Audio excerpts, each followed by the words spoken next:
I know, I'm a little bit late in the game. We are going to be watching Unsung Hero today. It's a movie about a Christian artist group called For King and Country. And if you ask me, I'm not much into folk, but I'll say that I like their style. It's actually different from what I usually hear. I was able to read up that this movie Unsung Hero, it's a testimony or the story of how For King and Country came to become a Christian artist. I will be sharing my initial thoughts about this movie, and later on you'll hear a little more detailed version of my review. So if you're up for that, then stay tuned.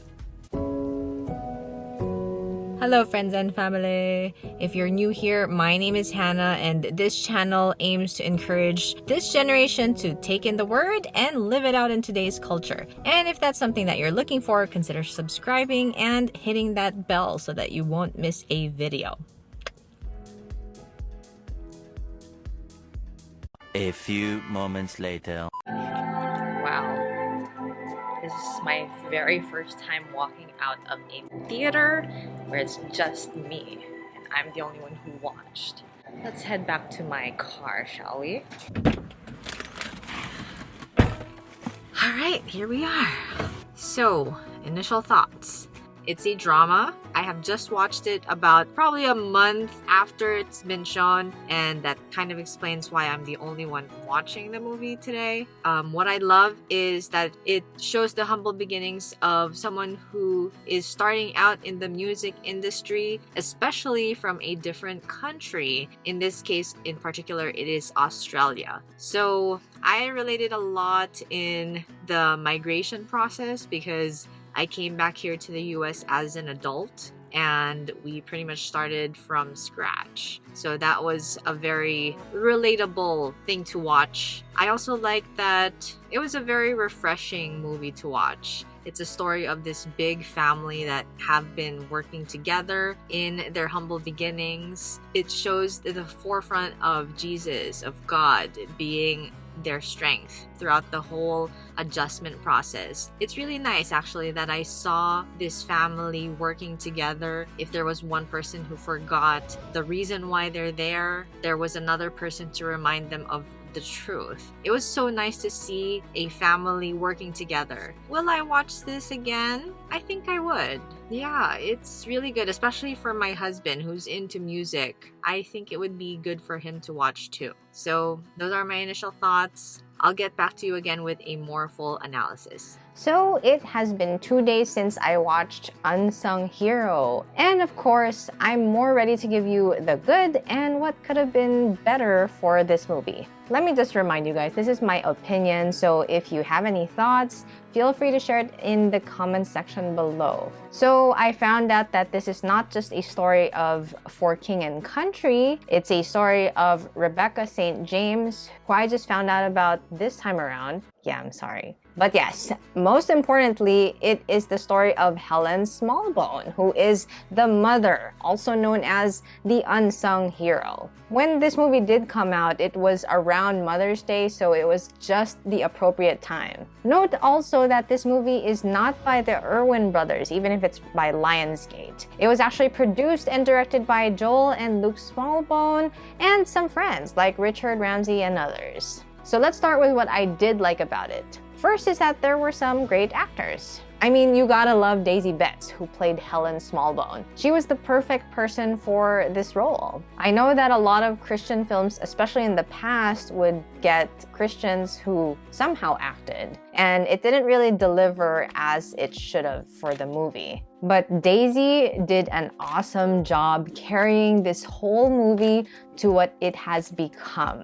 I also like the fact that I didn't know most of the actors, but I would say that they did a really good job in their respective roles. One of my favorites was the one who portrayed Rebecca Smallbone. That was Kiralee Berger. She's someone who started off as someone I thought that wouldn't make a big difference in the movie, but in the middle of it, she was the one who shined and helped bring out the Smallbone family out of being poor. Another thing I liked was it showed how a church family operates the way that God intended.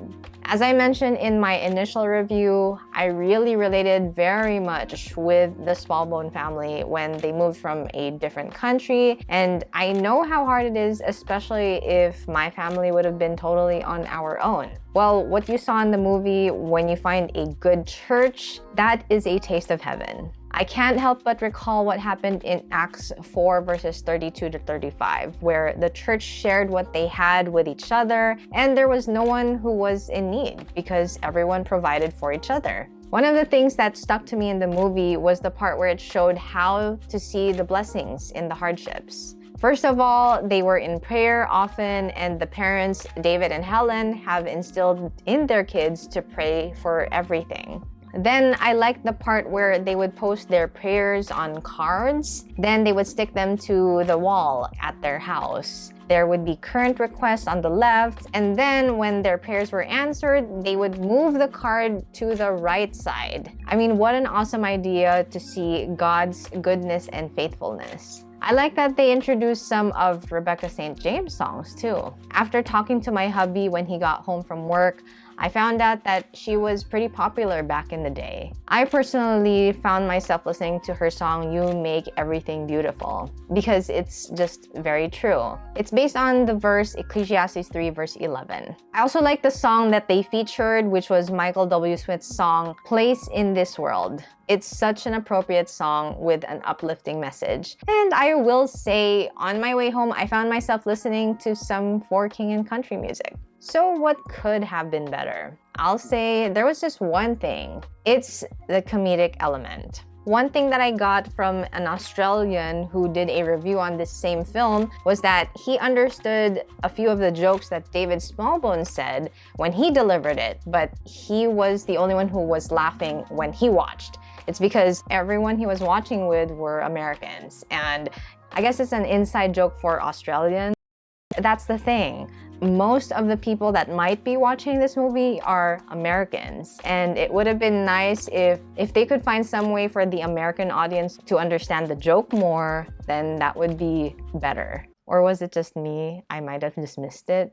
Some of those jokes were delivered by Joel Smallbone. I know he's new to acting, so I totally understand, but let me just say that he did a good job in the parts that were more dramatic. He did a great job portraying his own dad, David Smallbone, and I think that's actually the best person to do the job. Someone who was actually raised by the person he's portraying. So great job, Joel. But there were some good moments though. There were the cute parts of the kids being funny and heartwarming too. I think that made up for it. My absolute favorite part that got me tearing up was when Rebecca Smallbone sang her song in front of an agent with her family present, with the pastor's wife present as well. The pastor played the piano and it was at their church. That just showed how God definitely makes everything beautiful through the hardships and through the heartaches. It was a great culmination of everything. I think that the best stories are the ones where there is character building. I love the ones where the characters start out okay at the beginning, but after a trial, a very big hurdle, they come out stronger and wiser. And this movie did just that, not just for one individual person, but a whole family. If you ask me, this is definitely a good movie for the whole family. I do want to watch it again with my own family at home, and I know it's already out on streaming at this point, but I'm glad that I got to watch it on the big screen, even if I was just alone.